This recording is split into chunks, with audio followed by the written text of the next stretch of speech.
Oke. Assalamualaikum warahmatullahi wabarakatuh.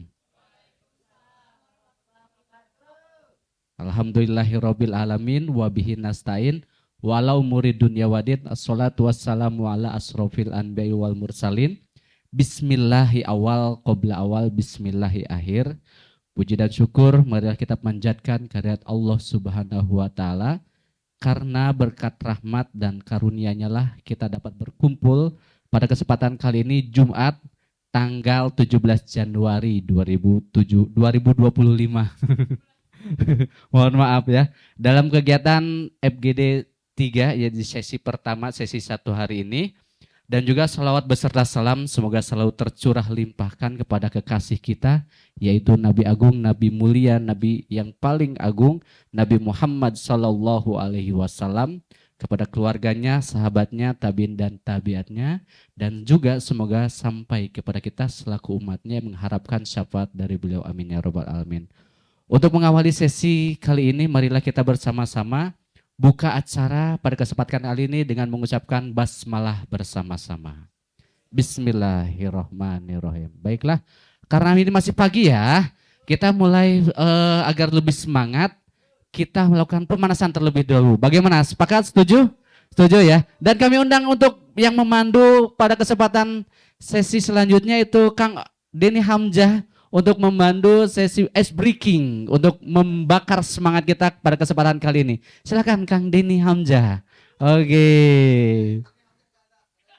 Oh, Kang Oheng. Padahal sudah memberikan kehormatan dengan menyebut namanya ya. Oke, silakan Kang Oheng, mau seperti apa nih? Ya, terima kasih Kak Adin. Lemper habis bos. Gimana? Nanti dulu dong, saya ngomong dulu. Iya, potong. makanya. Ayo semua peserta kita berdiri semuanya. Oke, siap semuanya berdiri. Yuk. Kita pemanasan pagi. Oke, semangat ya. Pokoknya, Ikuti semua yang hadir ya, semua yang hadir. Oke. Pokoknya kalian tahu joget yang sedang viral. Oke, apa tuh? Lemper habis bos. Ya. Oh, Pak Ude, ikut dong, ikut. Mangga, Bapak wajib, juga wajib. ikut. Bapak juga ikut. Bapak juga ikut. Ya. Wajib, ayah juga ikut ya. Ayo. Ya. Iya dong. Bang F, ayo ikut. Mang Ep juga ngiringan. Mangga. Ayo. Mang Dodoy ngiringan. Semangat pagi. Semangat pagi ya. Agar memberikan semangat juga untuk kita semua yang mengikuti kegiatan hari ini. Iya. Oke, siap. Saya bagusnya menghadap sana apa menghadap sini? Menghadap ke sana lah. Oh, ke sana. Oke. Instruktur Siap. menghadap ke sana gitu. Ya, silakan Kak Adi. Silakan. Gimana? Oke. Pokoknya gerakannya gini ya. Pertama tuh salah. Gini. Nih. Nah, Hitungan pakai hitungan dong. 1 2 3 4 5 6 7 8 ya gitu ya. Oke ya. Ya, oke. Oke, kamera bisa mungkin bergeser ya. Oke, siap. Siap, musik.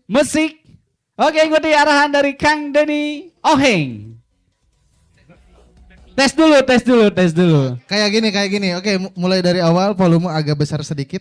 Oke. Oke.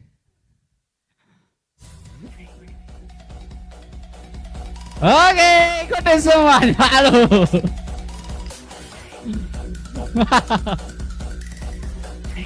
Ikutin.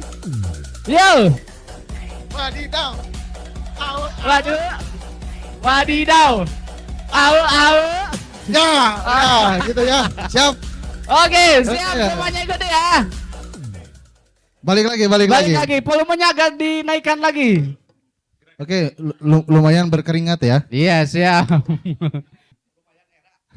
Musik.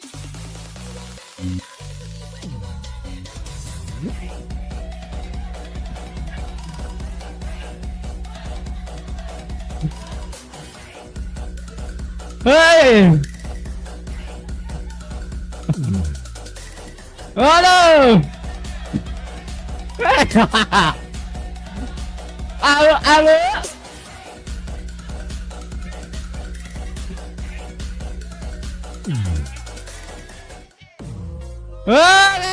Tepuk tangan untuk kita semua. Terima kasih luar biasa.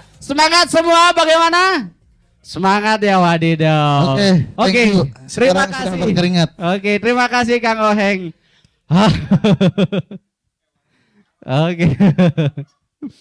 Kita buka kesempatan kali ini dengan cukup gembira dan juga membakar semangat ya Kang Oheng ya. Luar biasa. Oh, langsung mengambil tisu. Terima kasih. Buat siapa? Oke, tanpa berlama-lama karena mengingat hari ini hari Jumat ya. Karena mungkin akan terbatas waktunya, kita langsung saja ke acara inti di mana kegiatan FGD 3 sesi 1 hari ini yang nanti akan dipandu dengan Kang Arif. Kami undang Kang Arif untuk dapat bersama kami di sini dan juga narasumber kita yaitu Teh Alifa. Kami undang juga dan acara selanjutnya saya serahkan kepada moderator. Terima kasih. Saya Adin Tama pamit undur diri. Assalamualaikum warahmatullahi wabarakatuh.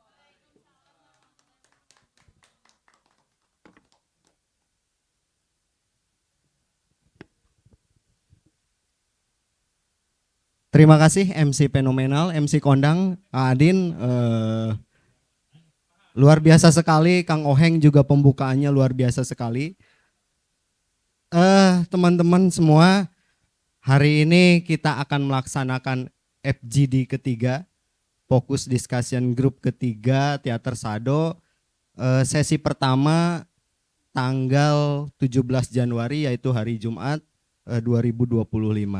Teman-teman, FGD ketiga ini kita akan membahas tentang pengarsipan dokumen dan karya. Oleh karena itu, saya persilahkan kepada pemateri kita, Teh Alifa, untuk masuk dan menempati tempat yang telah disediakan.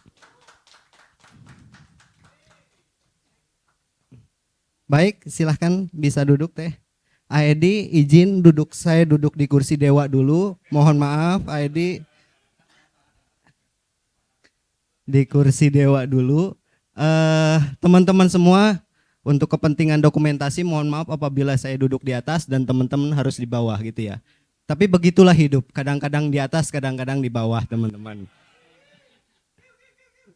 Baik, teman-teman semua, hari ini kita akan membahas tentang pengarsipan dokumen dan karya, di mana dalam sesi 1 kali ini kita akan membahas tentang peran atau pentingnya pengarsipan dokumen dan karya bagi sebuah komunitas atau organisasi seni.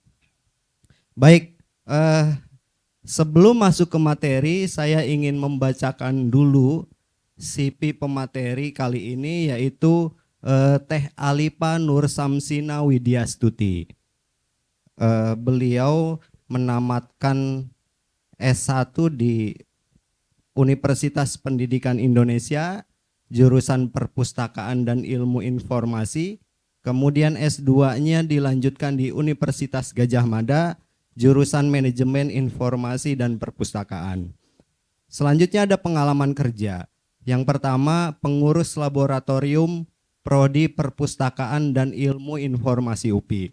Kemudian ada pustakawan di MI At-Taqwa, Yayasan At-Taqwa Bina Harapan di Bandung tahun 2017 tahun 2018. Kemudian ada pustakawan di Institut Teknologi Nasional Bandung yang dimulai dari tahun 2023 sampai dengan sekarang.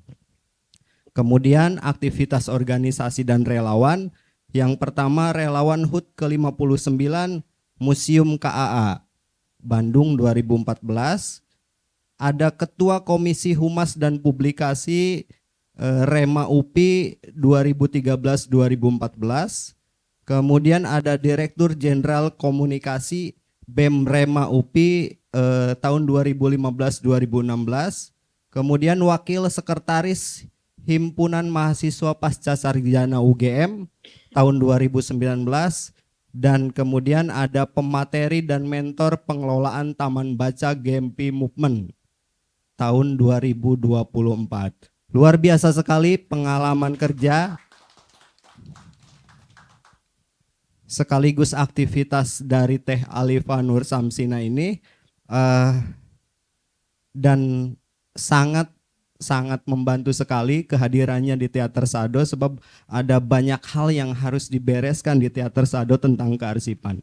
Baik, sebelum saya bertanya kepada Teh Elipa tentang kearsipan ini, tahun 1996 itu Murdiono sempat menyatakan bahwa tanpa arsip suatu bangsa akan mengalami sindrom amnesia kolektif. Jadi bisa kita simpulkan bahwa arsip itu sangat penting bagi suatu bangsa. Lalu bagaimana posisinya jika arsip itu dikenakan pada organisasi kesenian yang notabene kadang-kadang kurang peduli terhadap kearsipan. Oleh karena itu, mari kita dengar bersama apa yang akan disampaikan oleh Teh Alipa ini. Kepada Teh Alipa, waktu dan tempat disediakan. Oke, terima kasih. Udah Kang Arif ya, saya panggilnya Kang Teteh aja sekarang di sini. Anggap aja seumuran lah. Oke. Oke, pertama-tama terima kasih. Saya 17 tahun Teh. Oke. Terima kasih untuk kepercayaannya kepada saya. Tadi pertanyaannya itu tentang pentingnya arsip di sebuah organisasi ya. Saya udah bikin sedikit materinya. Memang materi pertama itu tentang urgensi arsip di dan karya di sebuah organisasi. Makanya saya bikin judulnya Beyond the Collection karena ini memang lembaga yang fokusnya tuh di koleksi-koleksi ya. Lukisan, karya seni, patung gitu-gitu.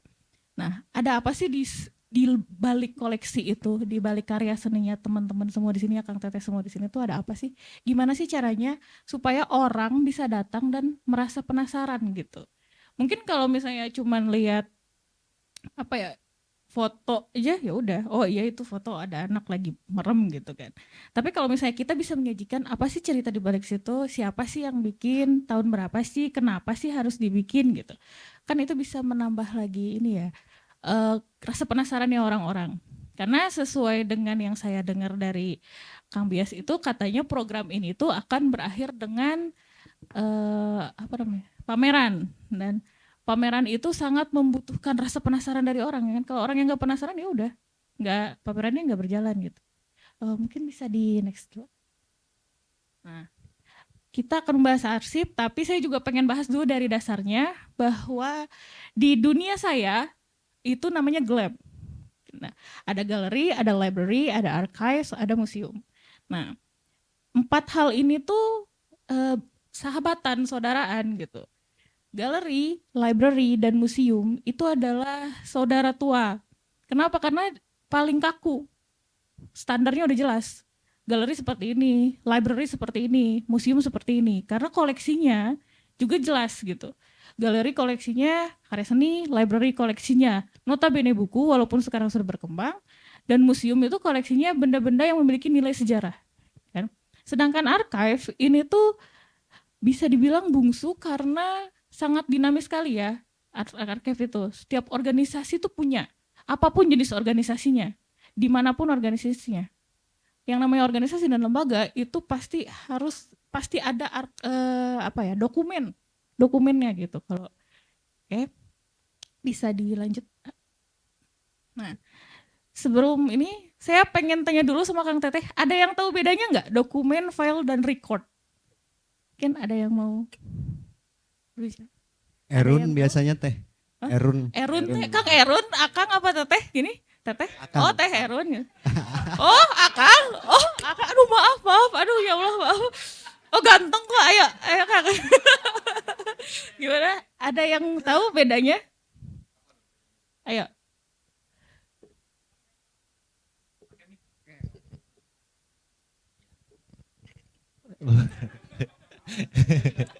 Ya, oke, izin menjawab.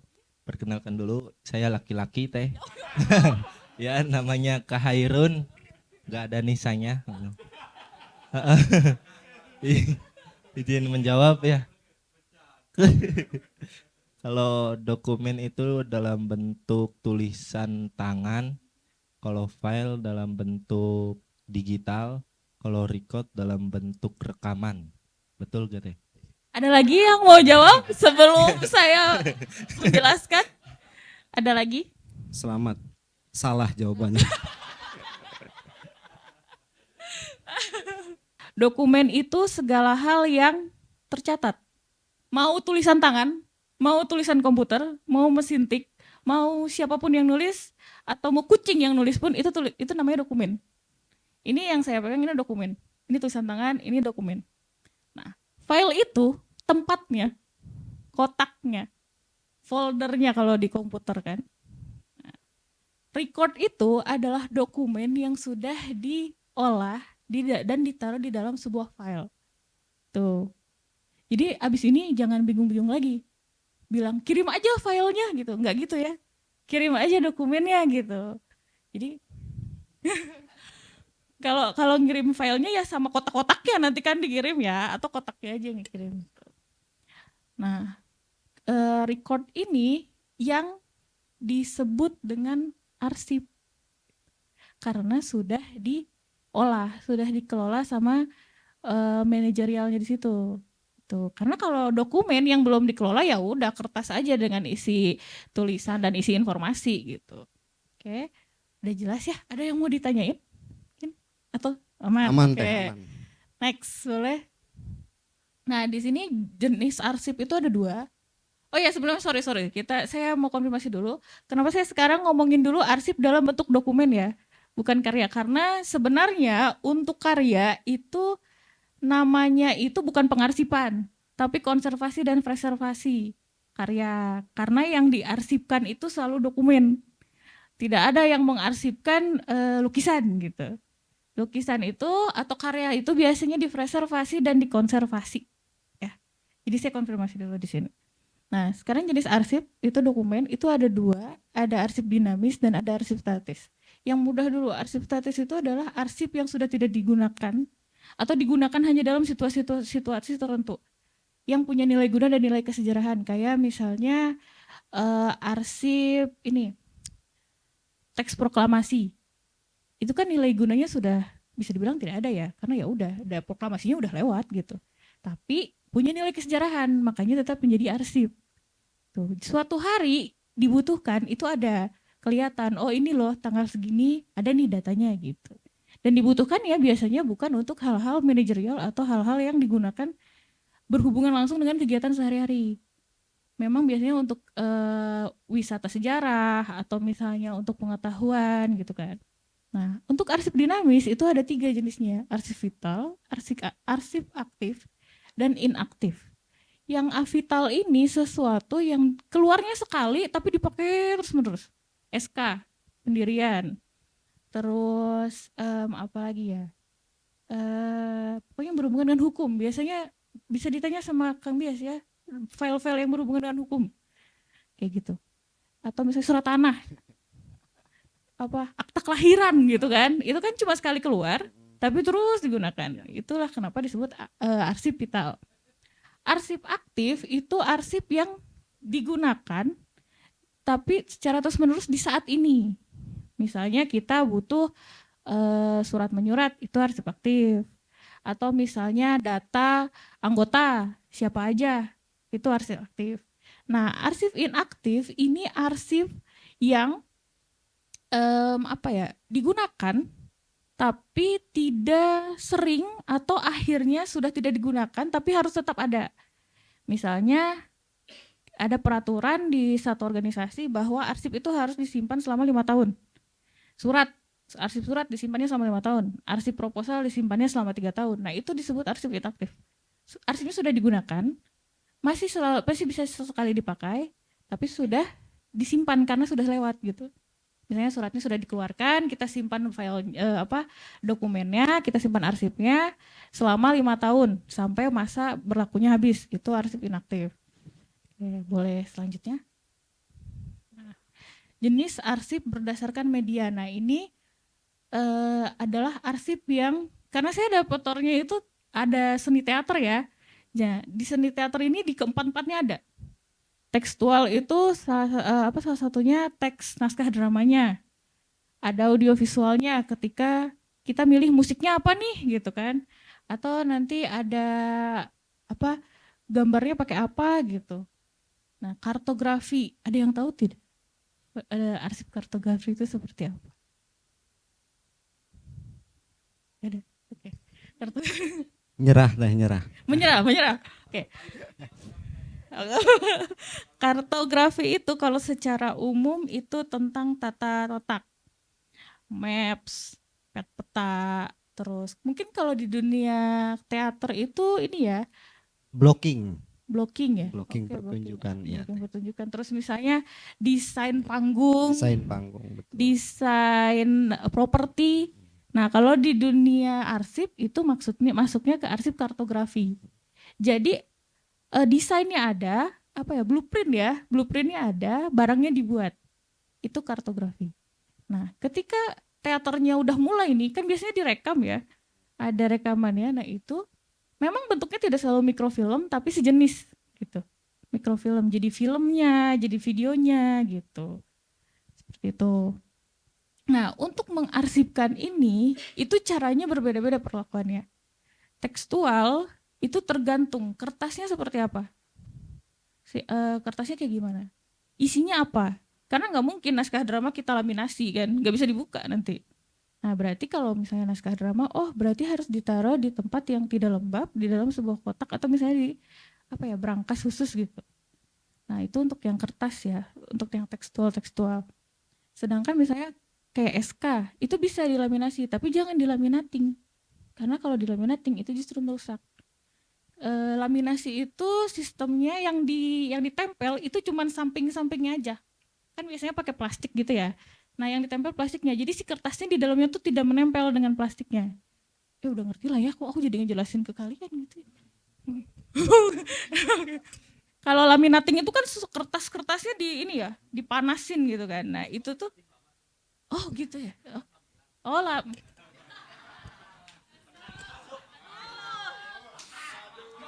Aduh. Lucu gitu. Nah, jadi ya. Jeda dulu ya. Iya, boleh, kenapa gimana? Teteh haus nggak? Enggak. Kalau ada yang haus boleh minum. Iya, Run. Oh, Yanto ya. Yantinya nggak ada ya? Nganterin gelas. Padahal mah dari botol juga nggak apa-apa aku mah. Gini. Takut bubus iya benar. Biar gaya gitu ya. Silakan Teh. Oke. Jadi gitu ya, tekstual itu tergantung dengan konten dan bentuk kertasnya. Dan ada beberapa kertas yang memang sekarang tuh sebenarnya kertas zaman sekarang tuh sedih-sedih ya. Jadi mudah sobek, mudah rapuh. Terus baunya udah nggak wangi lagi. Ada yang suka nggak sih ngendus-ngendus bau buku baru gitu kan? Gitu. Iya. Udah rapuh gitu ya. Jadi seperti itu. Kita harus tahu dulu nih bentuknya seperti apa, kontennya apa. Nanti perlakuannya berbeda. Jadi mohon maaf, saya nggak bisa menjelaskan secara detail ya, karena agak lama nanti bisa seharian. Nah, untuk yang audiovisual, karena bentuknya sudah audiovisual, zaman sekarang ya sudah dalam bentuk file udah bentuk dokumen dalam laptop, handphone gitu. Satu cara yang paling efektif adalah backup data. Itu harus ada. Dan gak boleh di backup cuma di satu tempat. Misalnya diupload nih ke cloud, jangan. Ada lagi yang lain, apakah di backup pakai hard disk atau misalnya dikirimkan ke email, itu nggak apa-apa. Kenapa? Karena memang sekarang itu saking majunya, kadang teknologinya itu cepat banget. Jadi udah nih diupdate sama di cloud, tapi ternyata cloudnya kenapa-napa, terus yang lainnya aduh gimana ini nggak ada datanya gitu. Jadi memang minimal itu 2 tempat untuk nge-backup. Yang satu ada koneksi dengan internet, yang satunya tidak apa-apa, tidak ada koneksi dengan internet. Yang penting ada gitu. Makanya kan bisa di hard disk, bisa di komputer. Dan untuk menghindari virus sama hacker gitulah. Siapa tahu gitu kan ada orang gabut, ayo kita ambil aja data dari Sado gitu kan. Nah, makanya yang satu itu datanya tidak boleh bisa diakses, sebaiknya tidak diakses dengan internet gitu. Oke, lalu untuk yang kartografi ini biasanya masuknya kan karya ya akhirnya. Jadi yang diarsipkan secara dokumennya itu adalah blueprintnya. Apa sih gitu, kayak gimana sih bentuknya, itu kan ada ya desainnya, ukurannya. Nah itu dikaryakan seperti tekstual, diarsipkan seperti tekstual, gimana sih gitu ya, apa sih gitu, ukurannya berapa gitu. Nah kalau ukurannya besar itu kan kadang kita susah ya, itu mungkin kalau digulung aman nggak nih gitu, itu harus dipertimbangkan ya, kan ada tuh tempat yang kayak tabung-tabung gitu untuk menggulung-gulung alat. Nah itu harus dipertimbangkan apakah aman nggak untuk di itu. Biasanya tuh dilapis dulu, dimasukin dulu ke plastik, baru digulung. Nah gulungannya juga nggak boleh gede gitu biasanya, harus ya nggak boleh kecil karena kan terlalu rapat ya, nanti mengkerut gitu, merusak tintanya. Nah untuk yang mikrofilm ini atau yang film yang hasil jadinya itu treatmentnya sama seperti treatment audiovisual. Gimana sih kita harus nge-backupnya di mana? Dan itu harus jelas siapa aja yang taunya, di mana, siapa yang pegang. Jadi harus ada berita acara dari setiap pengarsipan media-media ini. Makanya berita acara juga adalah salah satu jenis arsip yang harus ada di sini gitu. Apa sih kegiatan apa? Tanggal berapa? Siapa yang bertanggung jawab? Siapa yang upload? Siapa yang pegang passwordnya atau gitu. Itu harus dipertimbangkan ya gimana gitu. Karena kalau nggak gitu nanti susah kita untuk nyari. Siapa tahu suatu hari orangnya nggak ada nih gitu. Duh gimana ya, nanyanya gimana gitu. Kita tinggal buka arsip aja. Oh waktu tanggal segini tuh diarsipkan oleh si ini, diuploadnya ke sini. Nanti ada lagi nih buka aja. Oh ya udah buka arsip passwordnya. Apa sih passwordnya gitu. Dan kalaupun misalnya terjadi sesuatu, kita tahu siapa yang harus bertanggung jawab. Oh waktu itu sama si ini. Cari aja orangnya, suruh dia bertanggung jawab. Gitu. Oke, ada yang mau bertanya ke sini? Erun cukup. Adi mau bertanya. Kertas genjet itu seperti Adi dan Pio ya, mudah rapuh sekarang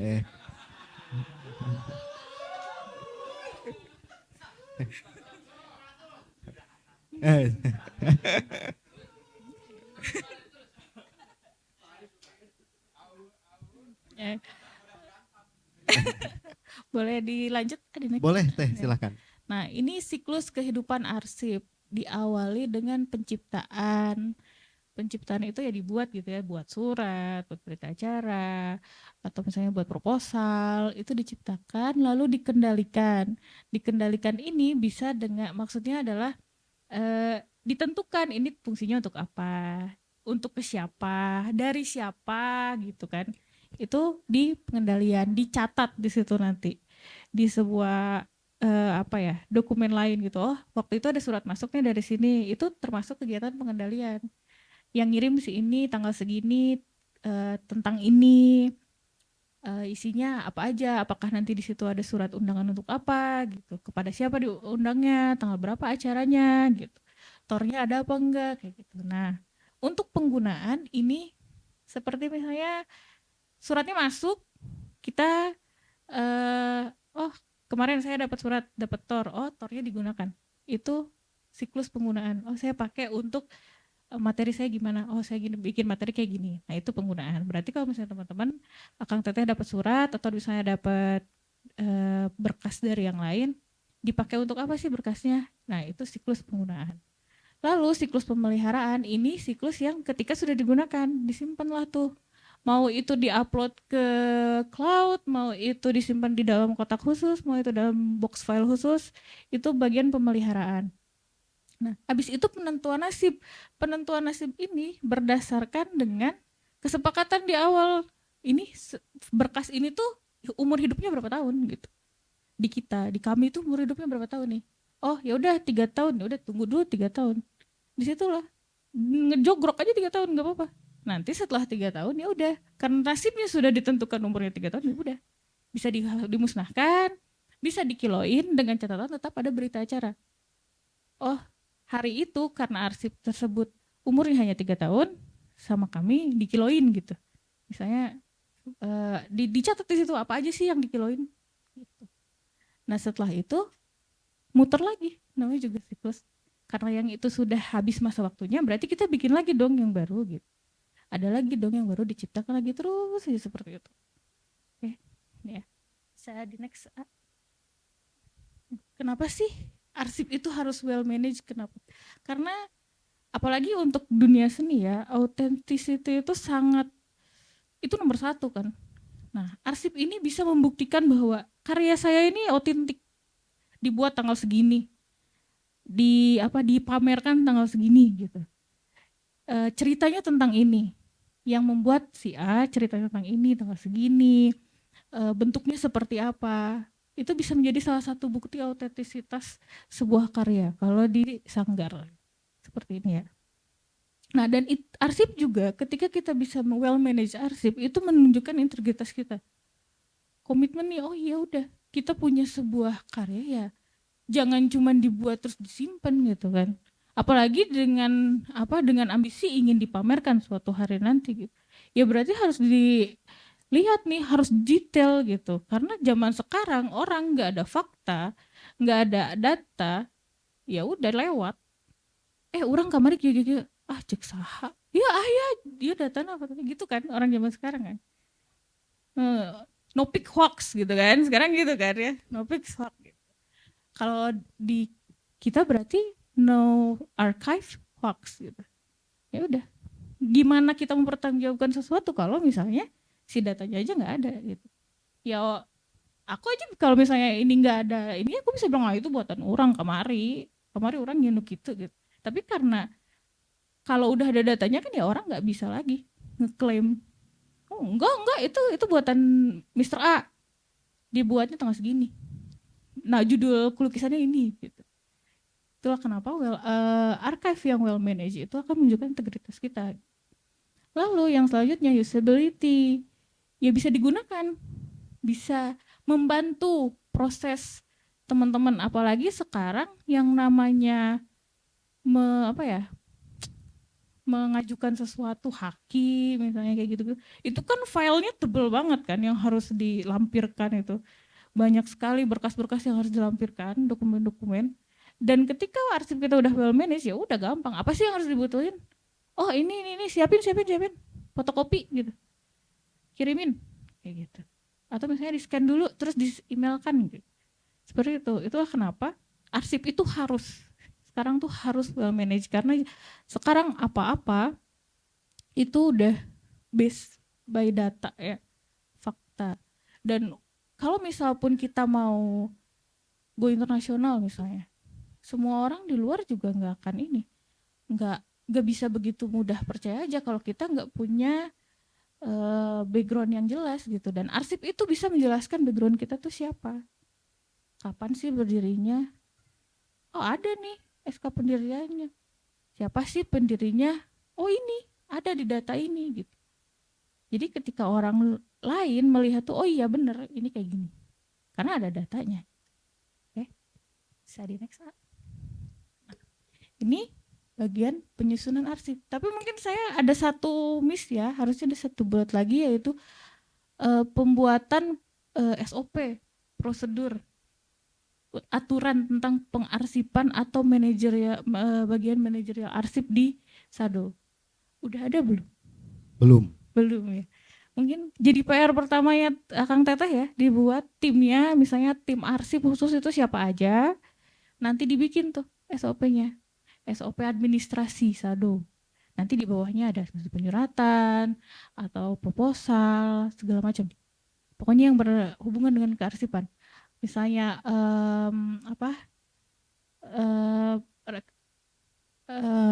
tentang karya.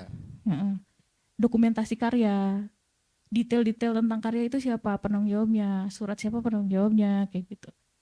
Jadi pertama yang harus dibuat itu SOP-nya. Nanti siapa nih penanggung jawab administrasi paling tinggi itu siapa? Ya, sekretaris ini misalnya, sekretaris yayasannya atau sekretaris sanggarnya siapa? Itu yang jadi penanggung jawab. Nanti di bawahnya tuh ada tuh staf-stafnya, bertanggung jawab atas masing-masing arsip berdasarkan dengan jenisnya. Misalnya gitu. Ada yang arsip di metadata karya, ada yang misalnya surat, proposal, segala macam dan lain-lainnya. Nah, yang kedua itu analisis karakter dan kebutuhan organisasi. Kita tuh karakternya seperti apa sih? Kan biasanya orang-orang seni itu ya bukan ini ya, bukan stereotip ya, tapi memang terbukti bahwa di beberapa organisasi yang berhubungan dengan seni itu arsip itu bukan jadi prioritas untuk dikelola. Betul ya? Tepat sekali teh. Ya, makanya ya udah sadu aja bikin gebrakan. Kita tetap jadi orang yang kreatif, kita tetap jadi orang yang santai, tapi ya arsipnya tetap jelas. Kita tetap strict nih, sama arsip tuh harus strict tetap. Gak bisa sesantai kita ngobrol kayak gini. Pokoknya harus, karena sekarang seperti yang sudah dijelaskan, nggak ada data ya orang lewat, naon maneh hoax gitu kan. Jadi kita analisis dulu karakter kita gimana. Siapa nih yang cocok untuk mengelola arsip berjenis ini? Siapa yang cocok mengelola arsip berjenis ini? Terus kita tuh di organisasi butuhnya apa aja? Cari dulu kebutuhan kita. Oh, di Sado ini beda dengan organisasi lain gitu. Misalnya di organisasi lain nggak ada, pemerintahan lah nggak ada arsip lukisan. Jadi akan berbeda kan. Nah, makanya dianalisis dulu karakter kok kita seperti apa, kebutuhan kita seperti apa, kegiatan atau selanjutnya itu pengelompokan kegiatan. Kegiatan kita tuh kayak gimana sih di sini? Karena setiap kegiatan itu arsipnya akan berbeda-beda, kemungkinan akan berbeda-beda. Bikin persiapan teater jalanan dengan persiapan teater yang di gedung seperti biasa itu kan beda kan jenisnya. Kemungkinan pengarsipannya juga akan sangat beda gitu. Jadi emang harus diklasifikasi lagi, dikelompokkan lagi. Fasilitas kita apa aja sih yang ada di sini, sarana prasarana? Ini punya siapa? Apakah ini punya Wangkai? Apakah ini punya Sado gitu kan? Itu kan harus diperjelaskan. Gantungan-gantungan ini itu juga harus diarsipkan gitu. Jadi, udah ketahuan karakter kita seperti apa, kegiatan kita seperti apa, kita tentukan klasifikasinya, kita kasih nih. Oh, berarti ada arsip dengan dokumen, dokumen A, dokumen B, dokumen C, dokumen D. Ada juga karya A, karya B, karya C, karya D. Udah tuh, udah jelas nih apa aja jenis-jenisnya. Kita kasih kode. Misalnya surat kodenya apa, detail lukisan kodenya apa, naskah drama itu kodenya apa. Itu disepakati di lingkungan ini, di lingkungannya Sado sendiri. Nggak bisa sebenarnya ngikutin apa ya, di luar tuh seperti apa misalnya di organisasi lain, tapi nanti nggak nyambung karena mereka kebutuhannya beda dengan yang ada di sini, kegiatannya beda dengan yang ada di sini. Ya mungkin Sanggar Seni itu juga punya teater, tapi jenisnya akan tetap berbeda. Kenapa? Karena culture di sini berbeda kan, karakternya Sado dengan karakter sanggar lain kan berbeda. Berarti kode klasifikasi khusus ya teh ya? Iya, khusus. Karena di arsip itu tidak ada standar saklek harus seperti apa. Itu dibebaskan sesuai dengan kebutuhan teman-teman setiap organisasi. Untuk dunia pendidikan aja, sekelas pendidikan dasar dengan universitas itu berbeda. Padahal sama-sama dunia pendidikan kan. Sama-sama dosen ngajar, guru ngajar. Tapi tetap berbeda pengarsipannya, kodenya tetap berbeda. Karena yaitu culture-nya berbeda, kegiatannya berbeda, karakter orangnya saja udah berbeda gitu. Karena dari karakter orang itu udah bisa membedakan maunya kayak gimana nih. Ada yang organisasi pakainya huruf semua, ada yang kombinasi huruf sama angka, ada yang angka aja gitu. Kayak gitu. Nah, dan yang paling susah dari semua ini tuh adalah pelaksanaan, istiqomahnya yang susah. Ya. Istiqomahnya yang susah karena jujur ya, pengarsipan itu membosankan karena kan kertas masukin satu-satu, dilihat tanggal segini masukin tanggal, siapa yang dikirim untuk siapa dimasukin. Mending lah kalau misalnya kegiatannya sudah berjalan, masukin satu-satu. Kalau kayak Sado mau mulai dari awal nih, wah itu lama. Pertama nyari arsipnya aja kan effortnya luar biasa kan. Dicari nih, teleponin orang satu-satu. Bahulan hendina di mana cuy? Poho. Nah itu aja kan udah melelahkan. Jadi memang yang sulit dari ini itu pelaksanaannya, keistiqomahannya. Bisa nggak nih? Makanya kenapa di awal harus ada tim khusus. Kasih tanggung jawab satu orang, kamu jadi kepala timnya, susun bareng-bareng. Nanti orang-orang ini tuh harus bertanggung jawab gitu. Ini loh, tugas kamu tuh gini. Mana bagiannya.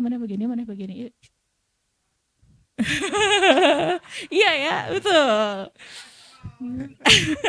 Kayaknya cocok Kak Edi deh. Kakak pertama gitu. Gimana kalau sweet siapa yang menang?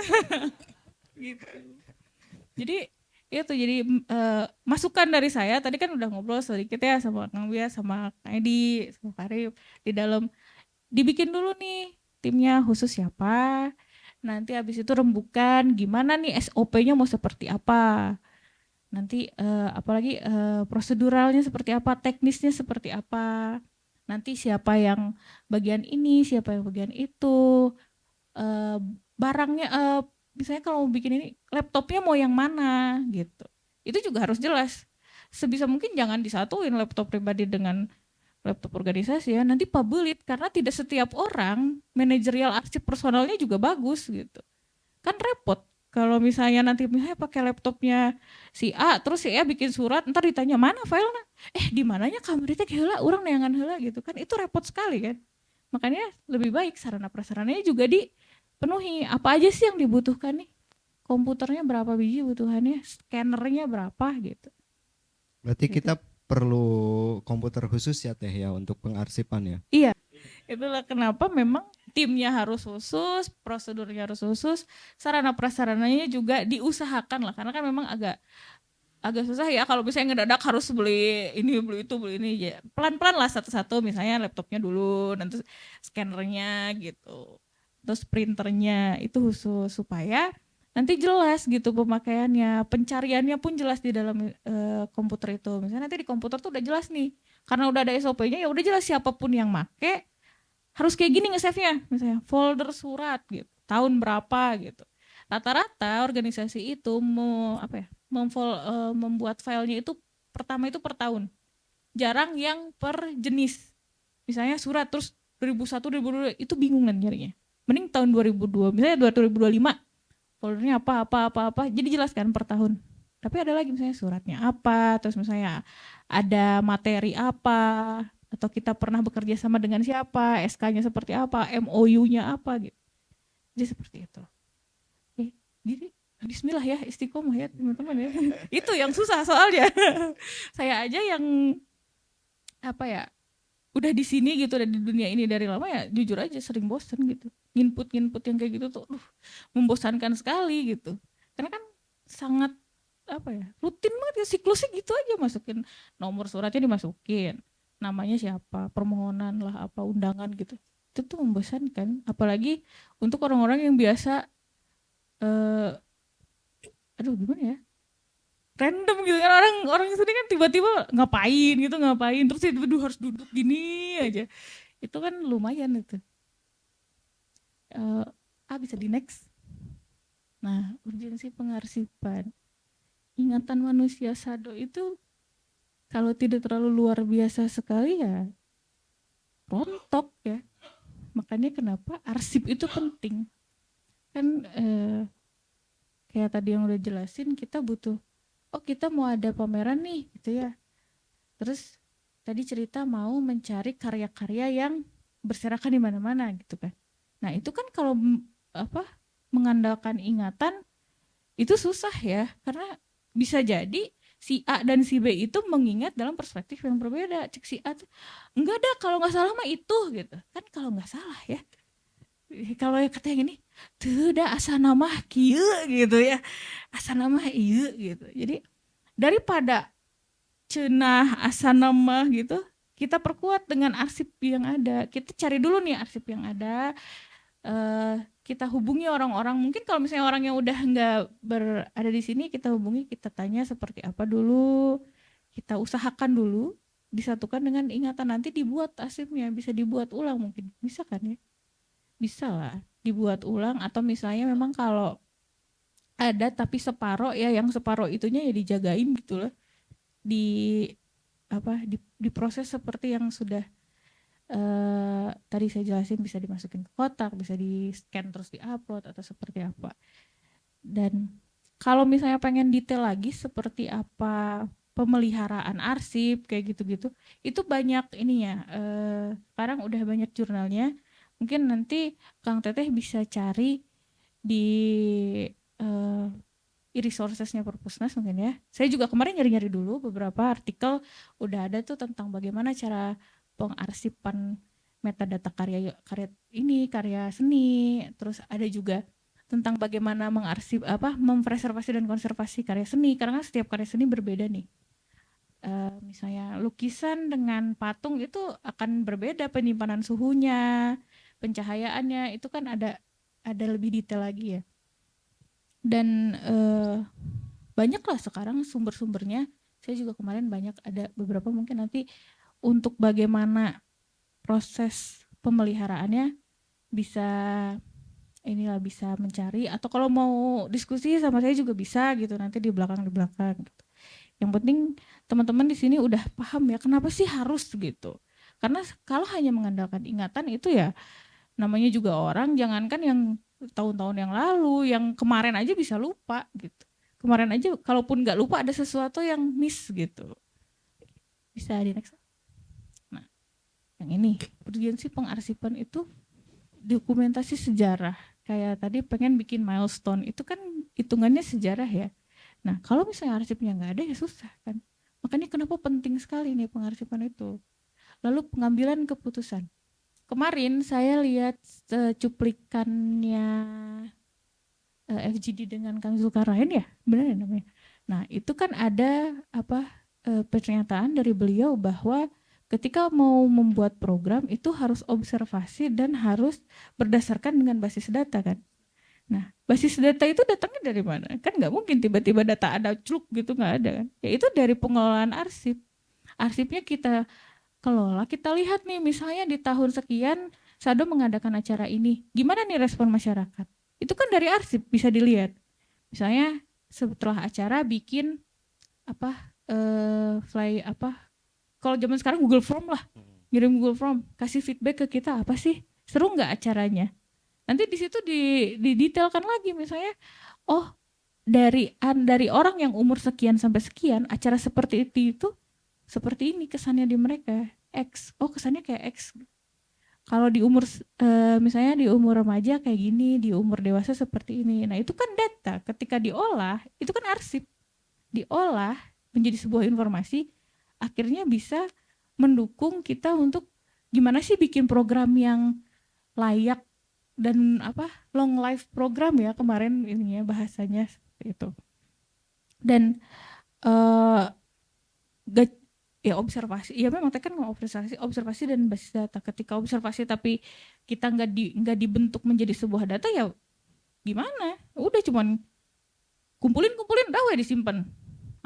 Bikin program berikutnya by insting lagi, udah nggak bisa kan bikin program by insting. Kita harus by data juga sekarang. Memang iya yang namanya seni itu dari hati gitu ya.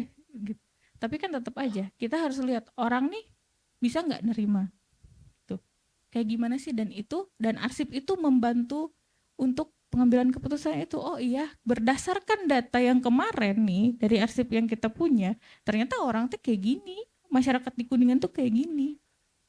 Kita sendiri misalnya di internal dulu lah, oh ternyata di internal tuh seperti apa gitu. Jadi itu bisa membantu pengambilan keputusan. Misalnya keanggotaan, ada nggak datanya dari dulu sampai sekarang? Siapa aja sih yang pernah jadi volunteernya Sado, siapa aja yang jadi pengurus, siapa aja yang jadi anggota tetap atau tidak tetap. Nanti misalnya di keanggotaan itu ada nih detail-detail kan, pernah sekolah di mana, profesinya seperti apa. Jadi ketika suatu hari Sado membutuhkan sesuatu, misalnya kayak tadi basis data kemarin dibahas dengan ilmu statistik. Kan orang Sado ini berbagai macam background ya. Kan bisa dilihat tuh dari data pengurus, ada nih orang yang bisa statistik, telepon aja gitu. Kalau misalnya punya arsip itu kan enak gitu jadinya. Oh iya ya, kita tuh mau bikin program, datanya kayak gini tapi belum diolah nih. Ada nggak orang Sado yang bisa statistik, yang bisa data analis gitu kalau sekarang bahasanya?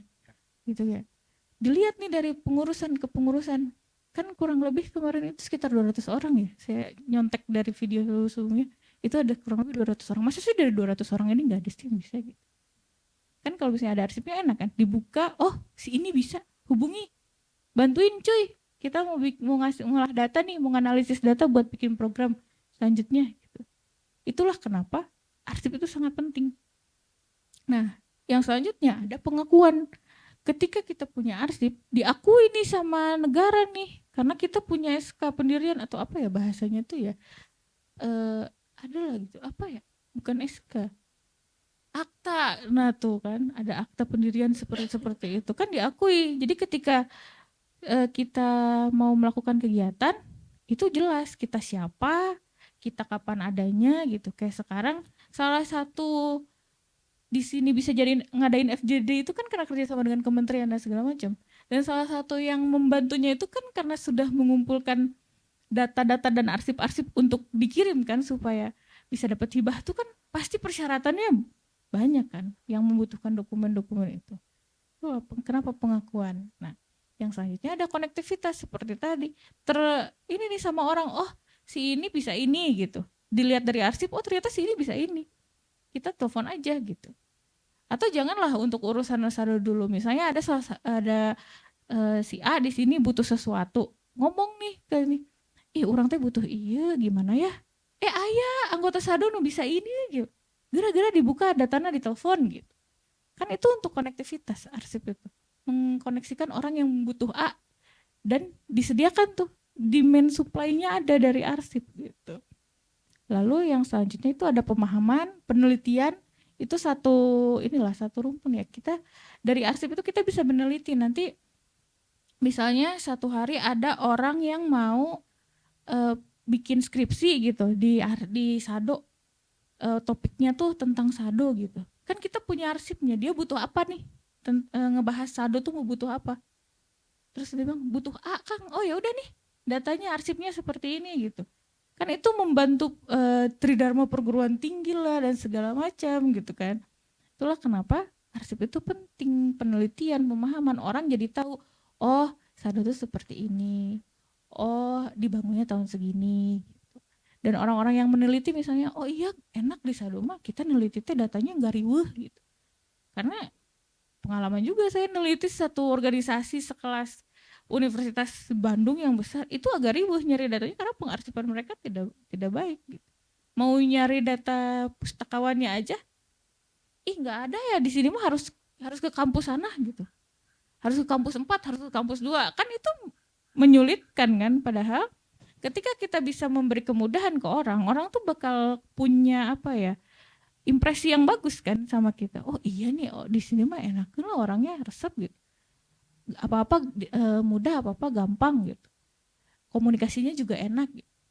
Nah, lalu selanjutnya arsip itu adalah bisa digunakan untuk transparansi. Jadi orang luar tahu kegiatan kita apa. Jadi arsip itu bisa menjadi salah satu bahan untuk kita bertransparansi ke masyarakat atau ke pemerintah gitu. Udah jelas nih, oh udah kita mah gini, udah ada nih di arsip. Nah, selanjutnya itu arsip bisa menjadi bahan atau dasar untuk kita berinovasi karena udah ada nih arsipnya. Dulu ketahuan nih, dulu orang bikin ini, dulu bikin itu, dulu bikin ini. Berarti besok kita bikin apa ya? Besok bikin caranya gimana ya supaya baru lagi caranya atau inovasi-inovasi yang baru lagi. Enggak mengulangi, ya mengulangi mungkin, tapi ada hal barunya di setiap pengulangan itu gitu kan. Kenapa? Ya kadang orang nggak ini ya benar-benar nggak kepikiran gitu, oh iya ya ternyata bisa ya dari arsip gitu. Nggak cuman ngelihat gambarnya aja, oh orang dulu gambar pakai teknik kayak gitu, berarti sekarang orang ngegambarnya pakai teknik kayak gini lah gitu. Padahal kan kalau misalnya kita mencari tahu lagi, oh di situ tertulis tuh pakai cat apa, warnanya apa, kan setiap warna tuh ada kode-kode gitu ya. Nah itu kan bisa ketahuan, oh nanti mah orang pakai warna inilah gitu, pakai teknik yang lain gitu. Atau misalnya kita mau bikin sesuatu terus nggak ngerti kan kalau udah ketahuan di datanya, oh yang bikin ini bisa nanya, teh dulu bikinnya gimana sih gitu, berapa lama bikinnya gitu. Berarti ada yang mau bertanya dulu sampai sini? Baik, silahkan teman-teman. Nampaknya Kang Oheng sudah tidak sabar ingin bertanya. Mangga Kang Oheng.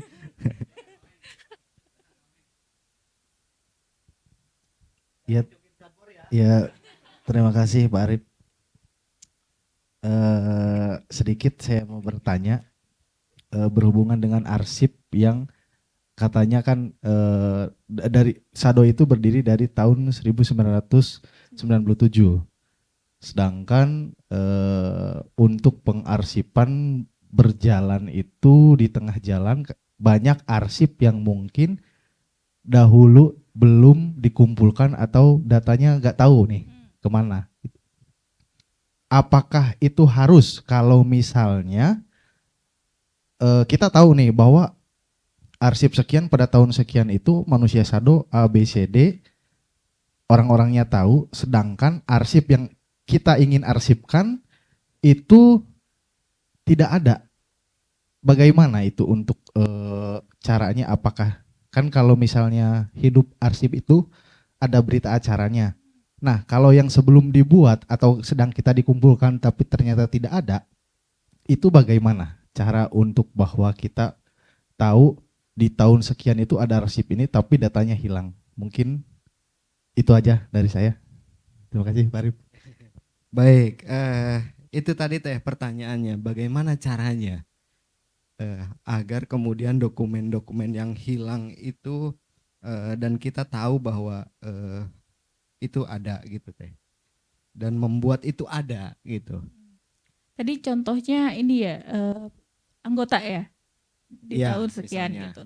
Nah, hal yang pertama itu kan kita tadi udah ini ya, udah belajar, kita analisis dulu nih, apa sih yang nggak ada gitu kan. Oh, anggota nih nggak ada. Kita tanya nih sama ingatan si manusia Sado ini, tahun segitu ingat gak siapa? Di list dulu aja, di list siapa. Mungkin nggak, kayaknya nggak mungkin ya kalau ingat cuman namanya si A, udah aja. Pasti kan tahu, oh dia tuh dulu di sini, orang sini, orang mana. Selanjutnya itu kita bisa konfirmasi, benar nggak gitu. Mana di baheula pernah meluan Sado kan, gitu. Dicari dulu, memang itu PR banget mencarinya. Ketika masih bisa ditemukan orangnya atau datanya dengan misalnya, oh iya tahun segini teh si ini orang sini gitu. Kan udah ada tuh 2 datanya, nama dan orang sini. Umurnya berapa? Umurnya aja dulu, nggak usah dulu tahun lahirnya. Oh umur segini. Nah itu kan udah 3 tuh datanya. Jenis kelaminnya jelas lah, jenis kelamin laki-laki atau perempuan. Itu aja dulu. Nanti kalau misalnya memang mau ditindaklanjuti, coba cari deh alamatnya, orangnya cari, konfirmasi apakah data yang kita punya ini benar atau enggak. Tambahin kalau perlu gitu. Sekarang profesinya apa gitu. Dulu sekolahnya, ya mungkin dulu kan misalnya ketemunya tahun sekian, ceritalah, oh orang mahasiswa dia, atau misalnya aku sekolah di sini Kang gitu, aku masih SMA di sini gitu. Itu kan udah beberapa data kan. Nah jadi kita simpen dulu data yang kita ingat, kita catat dulu. Nanti kalau misalnya memang udah niat banget dan memang itu adalah urgent, ya kita konfirmasi ulang, kita cari orangnya, kita konfirmasi. Setelah itu, setelah prosesnya selesai nih, misalnya kita mau ngumpulin 20 nama nih, ini si 20 nih udah, baru tuh dibikin berita acaranya, dibikin tuh datanya, oh datanya namanya ini, jenis kelaminnya ini, usianya sekitar segini, dulu orang sini, sekolahnya di sini, baru dibikin berita acaranya. Pada tanggal sekian, tim dokumentasi dan arsip Sado membuat list nama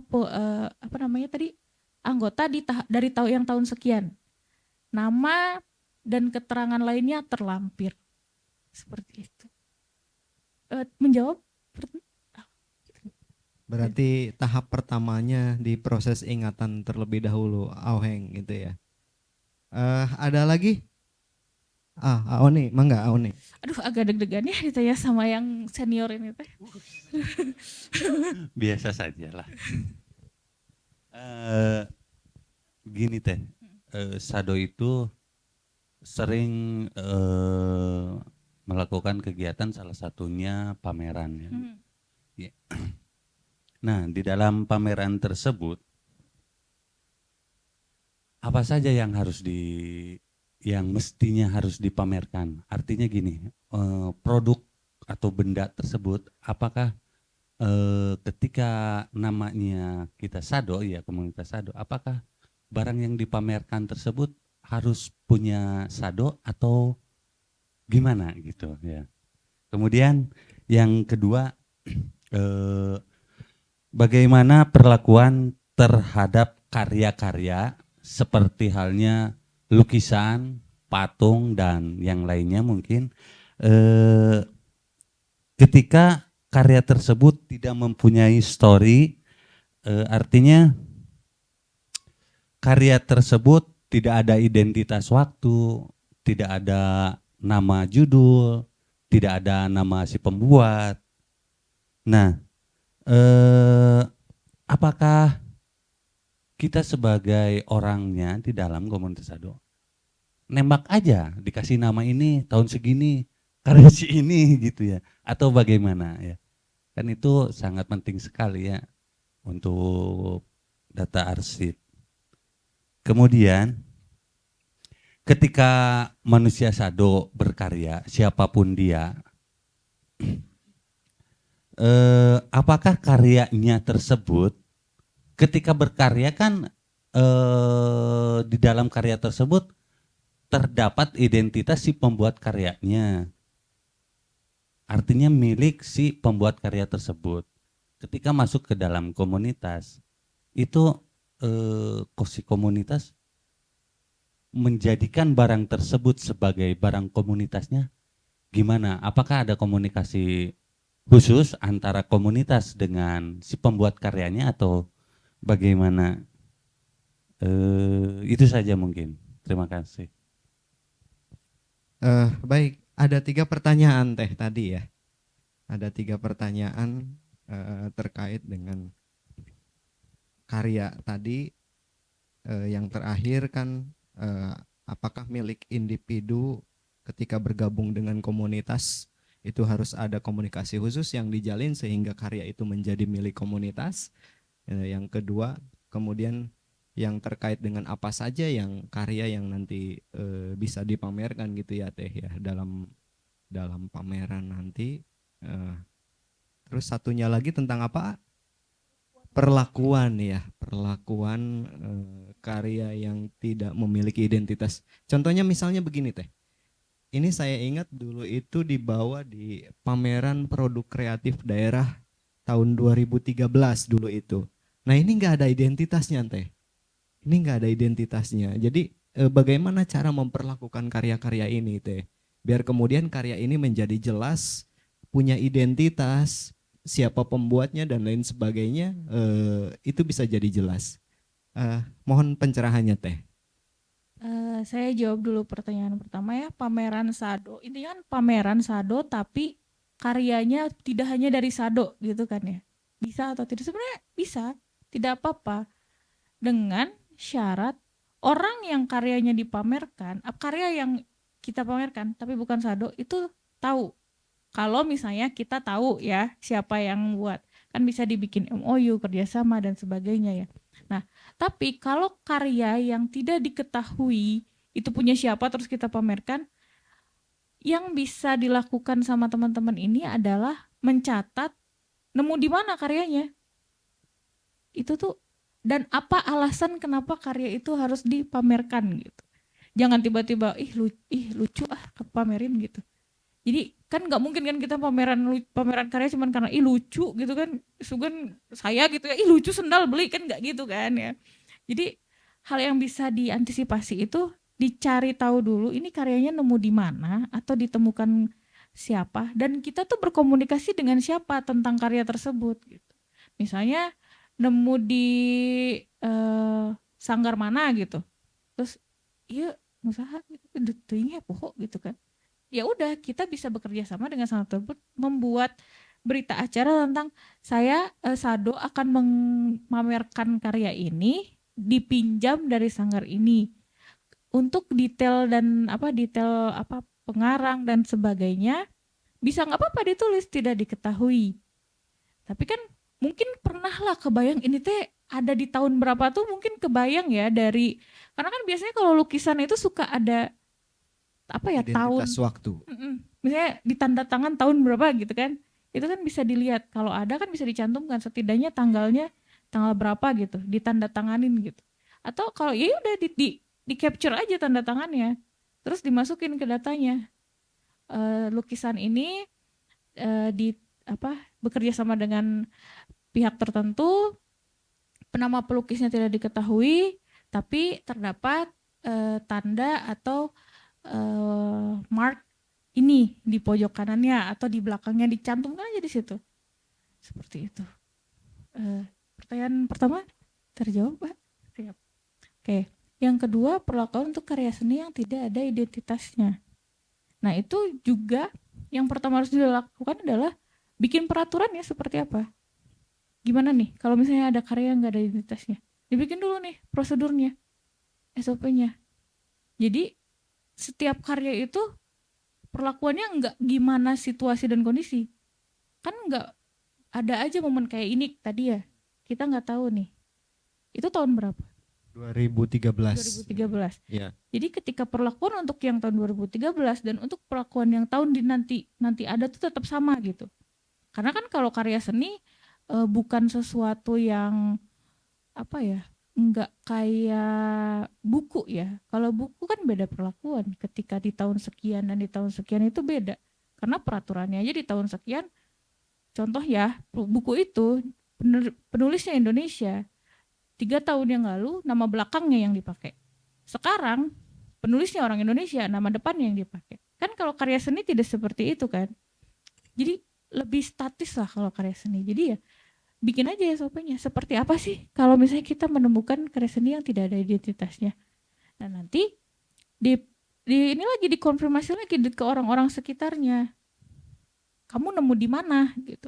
Yang gampang aja dulu di mana nemunya. Misalnya ini iya di gudang ini gitu.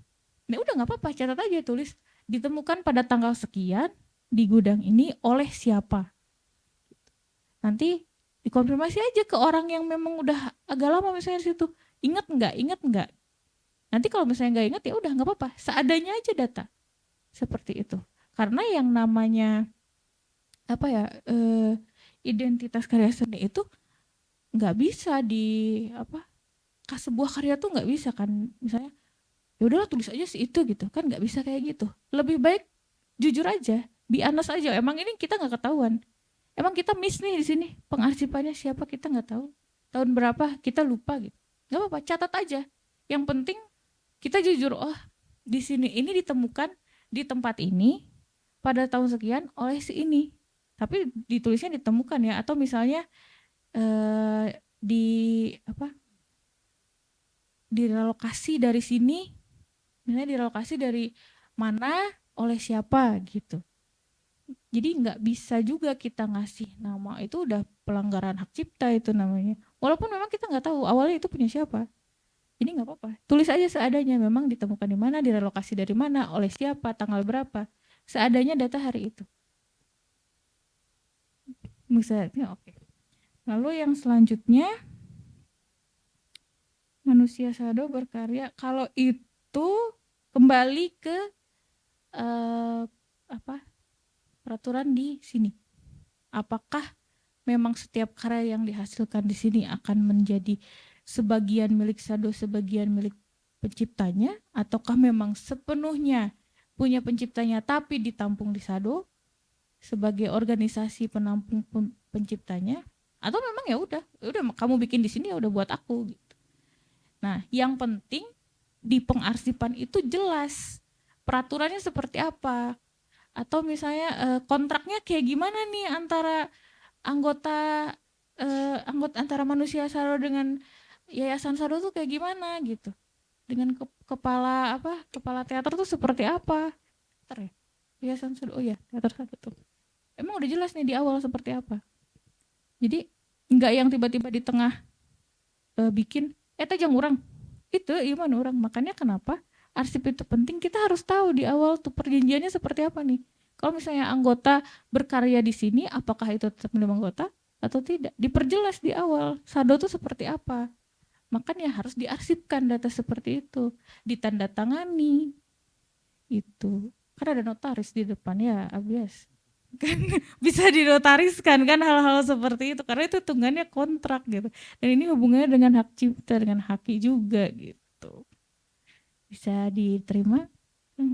Terima kasih. Siap. Baik teman-teman, ada lagi yang ingin ditanyakan? Adin, MC kondang kita nih mau bertanya. MC kondangan. Anda nanti ya bertanyanya ya. Oke, bismillahirrahmanirrahim. Assalamualaikum warahmatullahi wabarakatuh. Oke, berhubungan dengan pengarsipan sebuah karya gini. Sado kan berdiri cukup lama gitu. Ketika akan memulai sebuah mengumpulkan data, tetapi ya, mungkin pertanyaan kan berhubungan bersangkut dengan tadi pertanyaan di awal dengan Aoheng gitu.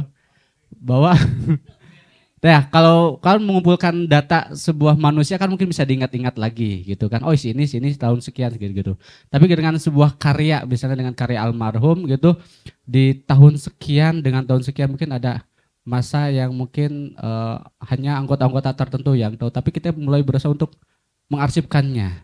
Tetapi yang ternyata karyanya masih dalam bentuk fisik dan sebagiannya hilang. Misalnya seperti itu, tidak lengkap.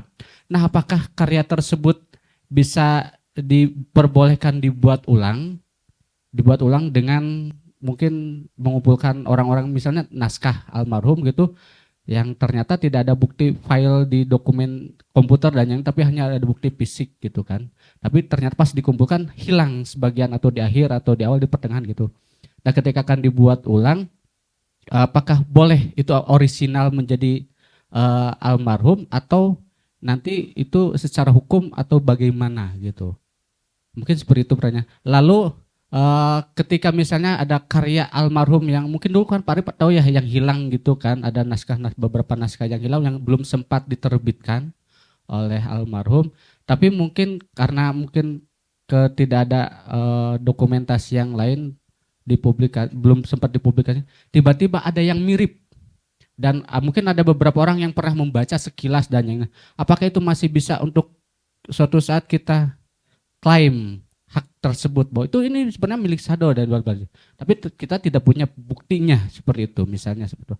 Apakah itu layak untuk dilakukan tindak lanjutnya gitu. Terima kasih. Mungkin seperti itu. Baik, itu dua pertanyaan tadi ya Teh ya, terkait dengan bagaimana kalau ada karya yang kemudian tidak utuh, fisiknya ada, misalnya karya naskah drama Teh. Naskah drama misalnya tebalnya sekitar 40 halaman. Tiba-tiba tengahnya hilang, gitu ya. Bagaimana kemudian cara pengarsipannya dan apakah bagian-bagian yang hilang itu bisa ditambahkan atau biarkan pure asli saja seperti itu dulu sampai kemudian kita menemukan bagian-bagian yang hilang itu tanpa harus kita tambahkan. Itu pertanyaan pertama. Yang kedua persoalan klaim Teh. Saya melihat bahwa di beberapa pertunjukan terutama atau jangan-jangan di sebagian dokumen yang Bapak buat itu bisa jadi di beberapa tempat itu namanya sudah berubah. Ada indikasi ke sana, namanya sudah berubah dan diganti gitu Teh. Apakah itu bisa kita klaim kembali misalnya? Hal-hal yang seperti itu. Baik, itu dua pertanyaan tadi Teh. Untuk pertanyaan pertama, memulai dengan pengumpulan data dan dibuat ulang ya.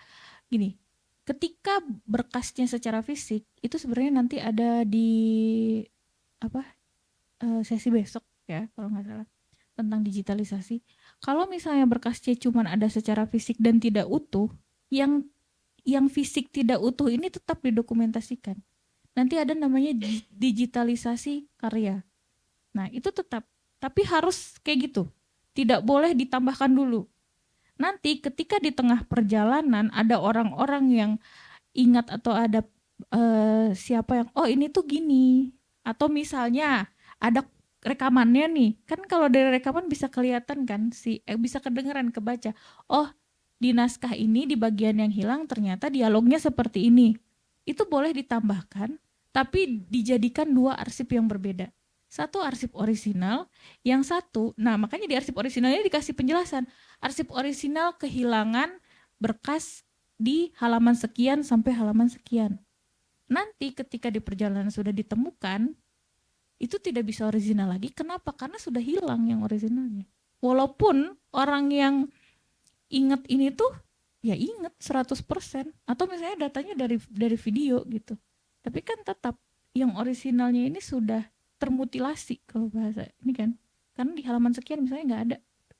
Jadi dibikin nggak apa-apa ditambahin dengan arsip baru. Misalnya arsip naskah teater dengan judul ini tanggal sekian, dikasih keterangan setelah proses penyempurnaan, karena arsip orisinalnya itu terdapat cacat atau termutilasi. Itu bisa diterima jawabannya. Lalu yang kedua, ada karya yang hilang tidak terarsipkan, lalu ada orang yang mengklaim, ya nasib, suruh siapa nggak ngarsipin dari awal. Karena kalau urusannya udah kayak gitu, kita udah nggak punya bargaining power di situ. Apa dari sisi pandang hukum pun, kalau kitanya nggak punya data ya udah. Makanya kenapa arsip itu penting. Jadi ketika ada orang yang sok-sok mau ngeklaim, kita tinggal gubragin aja, iya loh gitu, kamu loh plagiat gitu kan, kalau bahasa sekarang kan plagiat kamu. Tapi kalau kitanya nggak ada data, nggak ada arsip, ya udah pasrah aja udah, kita nggak bisa apa-apa. Mau kita ngotot-ngototan juga, kalau mau dibawa ke hukum juga abiasnya bingung gitu gimana ngurusnya ya.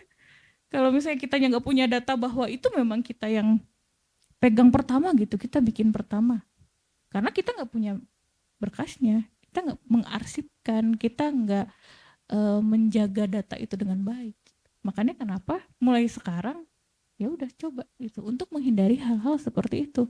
Nah, mungkin bisa di next. Itulah kenapa manajemen arsip itu penting, karena salah satu manajemen bencana itu manusia tuh kayak gitu.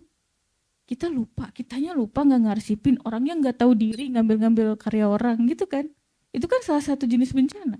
Bencana natural lah, kita udah oh ya udahlah gitu, udah gimana gunung Cermai meletus di dar, udah kita nggak bisa protes. Orang ngambil data kita kan kita seneng ya, kayak ih itu mah ada karyanya almarhum gitu, kenapa dianggap gitu. Tapi kan kesalahan bukan cuma ada di pihak mereka, yang ya mereka salah udah ngambil karya orang, tapi kita juga punya sisi salah, tidak tidak merawat karya itu. Kita teledor juga, nggak mengarsipkan gitu. Itu kenapa ya mulai sekarang gitu, silakan, karena kalau di bagian manapun seperti itu gitu. Baik. Ada yang mengacungkan tangan ini tuh mau bertanya? Oh boleh. Itu Aadin ya, MC kondang kita. Jadi kalau kita tidak punya datanya, akan sulit klaim itu kita patahkan. Pelajarannya seperti itu Aadin mungkin. Dodoy, mangga Dodoy. Enggak, sedikit aja sih teh. Di sini kan di Sado itu kan banyak ya, bukan hanya naskah teater, termasuk lukisan, rupa dan sebagainya ya. Dan sebagian memang masih tercerai-berai gitu. Misalkan suatu saat nanti kita dikumpulkan lah ya, itu bisa didaftarkan ke Haki nggak sih teh? Untuk untuk pengamanan aja barangkali ada yang ya kasus tadi, yang ada yang meniru gitu. Oh iya makanya ke Abias berarti nyananya kan kita nggak tahu ya. siap siapa aja yang jawab lah. Gitu aja cukup, hatur nuhun. Saya jawab dari Baik. sudut pandang arsip ya. Iya teh. Itu wajib. Setiap kalau zaman sekarang nih ya, itu ya kalau enggak dosa itu, karena nantinya dicomot orang, kita yang ini kan misuh-misuh nanti. Makanya kalau dari sudut pandang dunia kearsipan, dunia GLAM tadi ya, galeri, library, arsip dan museum, ketika satu karya sudah terlahir, udah deh mending cepat-cepat aja dihakiin zaman sekarang. Enggak gitu rugi kita udah. Ih jangan karya deh. Jangan karya. Nama ini aja, nama toko aja. Kan sekarang bikin paten kan gitu. Ya udah karya udah nggak usah banyak mikir. Memang sih prosesnya lama ya dan mahal ya. Tapi ya harus menurutku.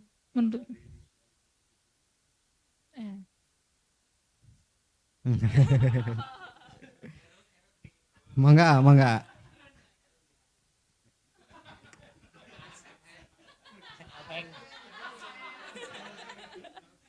Erun tuh bisa masuk ke semua lini ya. Jadi Erunnya bisa sebagai karya, sebagai merek, bisa sebagai dokumentasi, Eh, tapi ini betul Kak, bahwa informasi ini tuh penting banget ya buat Sado gitu, terutama informasi kan jadi kebuka nih ya bahwa dari dokumen-dokumen yang ada, yang hilang dan lain-lain tuh jadi masukan banget nih buat kita, karena kita jadi tersadar bahwa sepenting itu eh, apa namanya pengarsipan, sepenting itu kita punya file yang baik gitu ya, sepenting itu kita memiliki tata kelola, dan sepenting itu kita harus segera memiliki SOP tentang pengarsipan. Dan ngerembet nih jadi ke haki gitu ya. Haki itu kan banyak, ada hak cipta gitu ya, ada merek dan lain-lain, ada paten. Nah, kalau kayak fotografi, lukisan dan lain-lain itu kan ranahnya di hak cipta begitu ya, di hak cipta. Nah, itu memang ya betul kalau dari sudut pandang arsip wajib, ya memang dari sudut pandang hukum juga sama wajib. Kayak tadi misalkan ada karya yang kemudian kitanya nggak ada arsipnya, kemudian diklaim sama orang, walaupun sebetulnya bisa kita gunakan, nanti kita bisa undang adiknya gitu, orang hukum gitu ya, bagaimana upaya-upaya hukumnya begitu ya untuk menjelaskan itu. Jadi sebetulnya masih bisa ketika kita ada saksi dan lain-lain ya, sebetulnya masih bisa. Tapi ya justru betul bencananya kalau misalkan kita nggak punya arsip ya wassalam gitu. Tapi itu wajib. Dan yang paling penting juga informasi kemarin juga sepertinya yang harus dilakukan pertama adalah pendaftaran merek teater Sado gitu. Karena ya banyak ternyata yang kan kalau misalkan kita ngelihat karya, saking karyanya banyak di sini, ini paling banyak kemungkinan besar hak cipta. Tapi hak cipta itu memang ada hak ekonominya sama hak naturalnya gitu. Jadi kalaupun misalkan diklaim sama orang, penciptanya masih melekat di sana gitu. Contohnya misalkan secara fotografi gitu, ada fotonya Adodoy misalnya, terus kemudian Ohe ngeklaim, oh ini foto saya nih gitu. Nah itu masih bisa diusahakan gitu, karena kan melekat gitu kalau cipta. Tapi kalau merek susah nih, karena merek itu first to file. Jadi siapa yang lebih cepat mendaftarkan merek itu dia yang diakui secara hukum. Nah ini penting nih untuk daftar merek nih. Teknita jadi kayaknya perlu dianggarkan ini untuk daftar merek di Teater Sado gini. Ini sebelum masuk ke yang lain, tapi secara merek Teater Sado kayaknya harus didaftarkan, karena merek itu berbeda dengan hak cipta. Kalau hak cipta itu walaupun misalkan tidak didaftar, walaupun wajib ya, di zaman sekarang hukumnya wajib walaupun tidak daftar, tapi karya cipta ini melekat pada penciptanya gitu. Asal ada saksi gitu. Jadi yang menciptakan nanti juga kawan-kawan di sini, siapapun yang menciptakan apa-apa segala macam jangan dipegang sendirian, harus woro-woro gitu. Bahkan didokumentasikan pada saat proses pembuatan dan lain-lain gitu. Nah, tapi merek ini wajib, karena kalau misalkan kita telat untuk mendaftarkan nama Teater Sado tapi keduluan sama yang Sumatera, maka yang diakui yang sana gitu. Maka otomatis ketika misalkan yang lebih dulu mendaftarkan, dialah yang berhak gitu, dan kita yang harus mengganti gitu. Kita yang harus ganti. Ya mungkin seperti itulah kalau tambahan dari. Baik, terima kasih A tambahannya. Jadi catatan yang pertama merek pertama merek Teater Sado itu harus didaftarkan. Yang kedua kemudian dokumentasi terutama karya-karya Bapak ya. ID informasi aja, untuk satu haki itu cuma 550 kalau kita mau urus di luar. Ya. Satu haki. Kalau satu buku itu tergantung dari cetakannya berapa.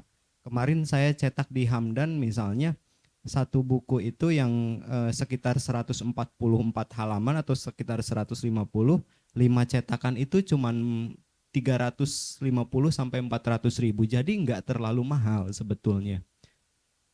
Manfaatnya apa? Manfaatnya nanti ini bisa jadi dokumentasi sejarah, kemudian yang paling penting itu nanti jadi tidak hilang dan terdaftar di IKAPI.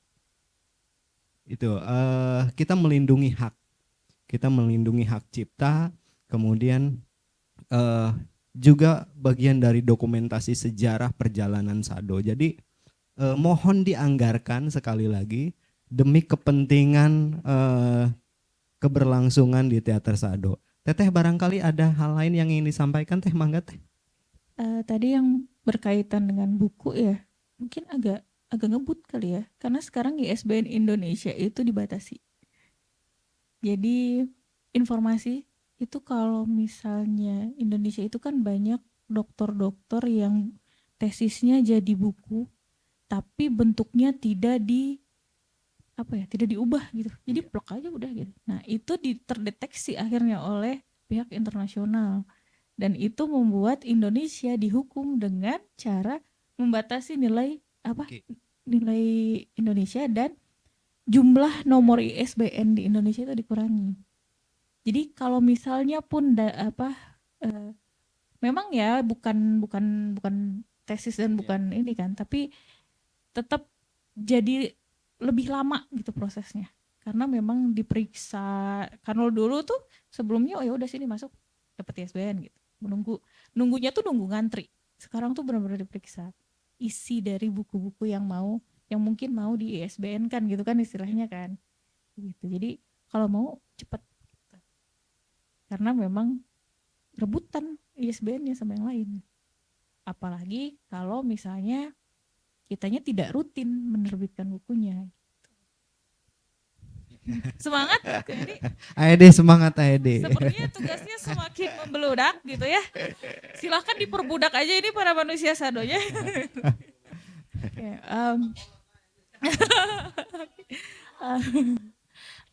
mungkin bisa di next dulu. Nah, itulah kenapa we can learn characteristics someone through their stuff. Jadi kita bisa tahu nih karakteristik seorang kayak gimana.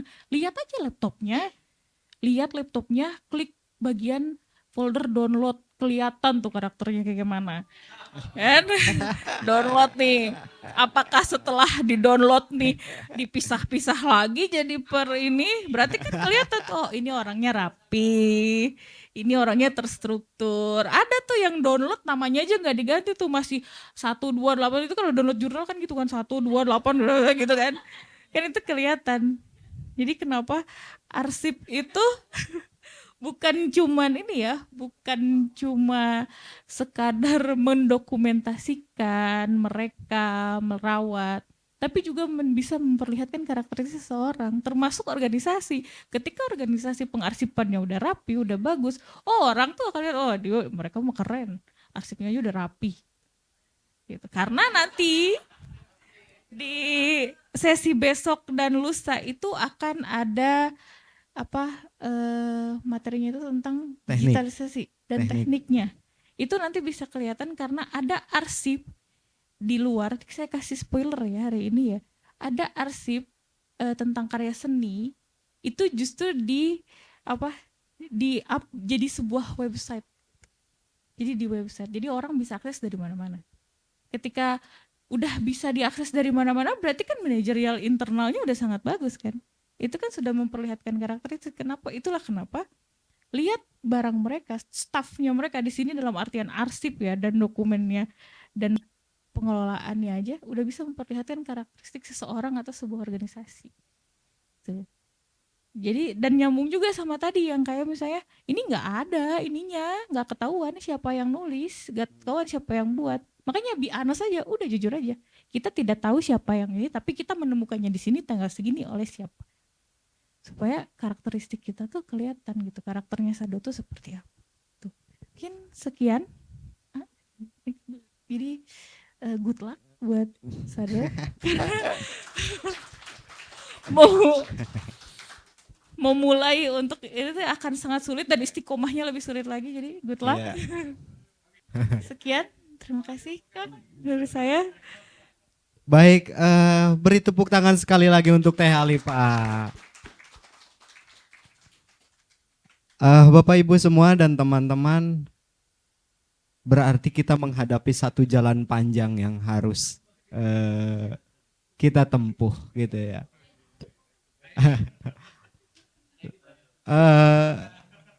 FGD ke FGD terus memberikan PR kepada kita, tagihan-tagihan kepada kita yang harus kita tuntaskan, dan ini adalah satu jalan panjang. Tapi itu harus kita tempuh karena satu sama lain dari FGD 1 ke FGD 2 ke FGD 3 itu masing-masing adalah bagian-bagian yang harus kita lengkapi untuk mewujudkan identitas dan karakter Sado gitu.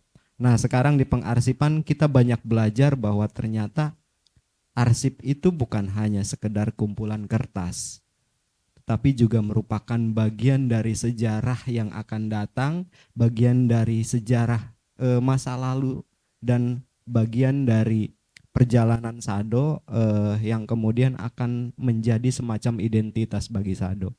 Oleh karena itu, mari kita sama-sama menyadari bahwa pengarsipan bukan hanya sekedar pengumpulan dokumen, tetapi juga menjadi bagian penting dalam perjalanan sebuah organisasi. Teman-teman, terima kasih atas FGD yang ketiga di sesi 1 ini tentang pentingnya pengarsipan karya seni, dan nanti kita akan berjumpa lagi di FGD ketiga sesi kedua teknik digital arsip karya seni. Terima kasih sekali lagi, saya pamit undur diri, saya tutup. Wassalamualaikum warahmatullahi wabarakatuh. Teater Sado, erek, moal. Baik, saya serahkan kembali ke MC kondang kita.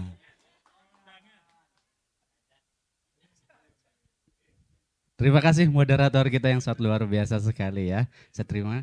Dan juga teman-teman semua, bagaimana mendapat pemahaman baru hari ini dan tugas-tugas baru untuk kita bersama bahwa perjalanan kita masih panjang, terutama AED gitu kan. Terima kasih untuk kesempatan kali ini. Kita ketemu lagi di sesi 2 besok ya. Hari Sabtu tanggal 18 Januari 2025. Kita tutup pada kesempatan kali ini dengan membacakan hamdalah bersama-sama. Alhamdulillahirabbil alamin. Assalamualaikum warahmatullahi wabarakatuh semuanya. Saya Adin Tama. Bila taufiq wal hidayah. Assalamualaikum.